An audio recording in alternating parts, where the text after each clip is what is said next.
Hi hello അസ്സലാമു അലൈക്കും welcome back. അപ്പോൾ ഇന്നത്തെ വീഡിയോ എന്താണെന്ന് വെച്ചിട്ടുണ്ടെങ്കിൽ പഴങ്കഞ്ഞീൻ്റെ റെസിപ്പിയാണ് കാണിക്കുന്നത്. അപ്പോൾ യൂട്യൂബിലെല്ലാം ഞാൻ കുറേ പഴങ്കഞ്ഞീൻ്റെ റെസിപ്പിയെല്ലാം കണ്ടിട്ടുണ്ടായിനി. അപ്പോൾ അന്നേരം വിചാരിക്കുന്ന ഒന്ന് ഉണ്ടാക്കി നോക്കണമെന്ന്. അപ്പോൾ അതാണ് കേട്ടോ ഇന്ന് കാണിക്കുന്നത്. അപ്പോൾ ഇതാ ഞാൻ തലേന്നത്തെ ചോറ് ഇന്നലെ തന്നെ ചോറ് ഞാൻ ഒരു മൺചട്ടിയിൽ എത്ര ആവശ്യത്തിന് വേണ്ടതെന്ന് വെച്ച് കഴിഞ്ഞാൽ ഇട്ടിട്ട് അതിൽ പച്ചവെള്ളം ഒഴിച്ച് വെച്ചിട്ടുണ്ട്. ആ ചോറിന് കുറച്ച് മുകളിലായിട്ട് വെള്ളം ഒഴിച്ച് വെച്ചിട്ടുണ്ട് കേട്ടോ. പരന്ന് കിടക്കുന്ന ഒരു വിധത്തിൽ അങ്ങനെ എന്താ വെള്ളം ഒഴിച്ചിട്ട് മൂടി വെച്ചിന്. എന്നിട്ട് പിറ്റേന്ന് രാവിലെ ഇത് തുറന്നിട്ട് അതിലേക്ക് ഇനി കുറച്ച് സാധനങ്ങൾ ഇട്ട് കൊടുക്കാനുണ്ട്. അതെന്തെല്ലാമെന്ന് കാണിക്കാം. ഇതാ ഒരു 3-4 ചെറിയ ഉള്ളി ചതച്ചെടുക്കണം. അതിൻ്റെ കൂടെ തന്നെ ഒരു 4-5 കാന്താരിയും കൂടി ഞാൻ ചതച്ചിടുന്നുണ്ട്.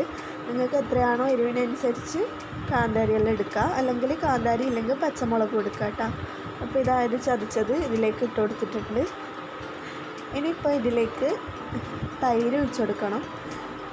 അപ്പോൾ ഇതാ ഞാൻ ഒരു പാക്കറ്റ് തൈരിൻ്റെ പകുതിയോളം ഇതിലേക്ക് ഒഴിച്ച് കൊടുക്കുന്നുണ്ട്. അപ്പോൾ ഇതാ തൈര് ഒഴിച്ചതിന് ശേഷം ഇനി ഇതിലേക്ക് നമുക്ക് ആവശ്യത്തിന് ഉപ്പും കൂടി ഇട്ട് കൊടുക്കാം കേട്ടോ. ഉപ്പും കൂടി ഇട്ടിട്ട് എല്ലാം കൂടി നല്ലോണം ഒന്ന് മിക്സ് ചെയ്തെടുക്കുക. സ്പൂണിനെ കൊണ്ട് നല്ലോണം ഒന്ന് മിക്സ് ചെയ്തെടുക്കുക. പിന്നെ തൈരെല്ലാം ഇതിലേക്ക് ഒഴിക്കുമ്പോൾ കുറച്ചധികം തന്നെ ഒഴിക്കണം. ഇങ്ങനെയാണ് ആക്കുന്നത് ഞാൻ വീഡിയോ കണ്ടത്. അപ്പം അതേപോലെ തന്നെ ഒന്ന് ഉണ്ടാക്കി നോക്കാമെന്ന് വിചാരിച്ച്. അപ്പോൾ ഇതാ എല്ലാം കൂടി മിക്സാക്കി വെച്ചിട്ടുണ്ട്. ഇനിയിപ്പോൾ ഇതിൻ്റെ കൂടെ ഞാൻ മീൻ പൊരിച്ചതാക്കിയിട്ടുണ്ട്. അയിലയാണ് കേട്ടോ എനിക്ക് കിട്ടിയിട്ടുണ്ടായിന്. അപ്പോൾ ഇത് അയില പൊരിച്ചിട്ടുണ്ട്. അതുപോലെ തന്നെ പപ്പടവും. പിന്നെ ഞാൻ മറ്റേ കൊണ്ടാട്ടം മുളകില്ലേ, നിങ്ങളെന്താ ഇതിന് പറയാമെന്നറിയില്ല, നമ്മളിവിടെ കൊണ്ടാട്ടം മുളക് എന്നാണ് പറയുക. ഒരു ഉപ്പെല്ലായിട്ടുള്ള അതൊന്ന് പൊരിച്ച് വെച്ചിട്ടുണ്ട്. പിന്നെ അതുപോലെ തന്നെ അച്ചാറെടുത്തിന്, നാരങ്ങച്ചാറാണ് എടുത്തിന്. പിന്നെ അതേപോലെ വെളുത്തുള്ളി മുളക് ആക്കിയത് അതും എടുത്തിട്ടുണ്ട് കേട്ടോ. അപ്പോൾ നിങ്ങൾക്ക് ഇതിൻ്റെ കൂടെ എന്തെല്ലാം ഉള്ളത് എന്ന് വെച്ച് കഴിഞ്ഞാൽ അതെല്ലാം എടുക്കാം. അപ്പോൾ ഇതാ ഞാൻ ഇത്രയും സാധനമാണ് എടുത്തിട്ടുള്ളത്.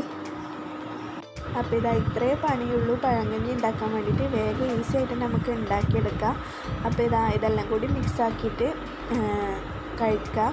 ശരിക്കും പറഞ്ഞാൽ ഇത് കഴിക്കാത്തവർ എന്തായിട്ടും ഉണ്ടാക്കി നോക്കണം. അടിപൊളി ടേസ്റ്റാണ്, നല്ല ടേസ്റ്റ് ഉണ്ട് ഇത് കുടിക്കാൻ. അപ്പോൾ എല്ലാവരും ഇതൊന്ന് ഉണ്ടാക്കി നോക്കാം. അപ്പോൾ നിങ്ങൾക്ക് ഈ വീഡിയോ ഇഷ്ടമായെങ്കിൽ ലൈക്ക് ചെയ്യുക, ഷെയർ ചെയ്യുക, കമൻറ്റ് ചെയ്യുക. പുതിയ വ്യൂവേഴ്സ് ആരെങ്കിലും ഉണ്ടെങ്കിൽ സബ്സ്ക്രൈബ് ആക്കുക. പിന്നെ നല്ലൊരു വീഡിയോ ആയിട്ട് അടുത്ത വീഡിയോയിൽ കാണാം ഇൻഷാ അല്ലാഹ്.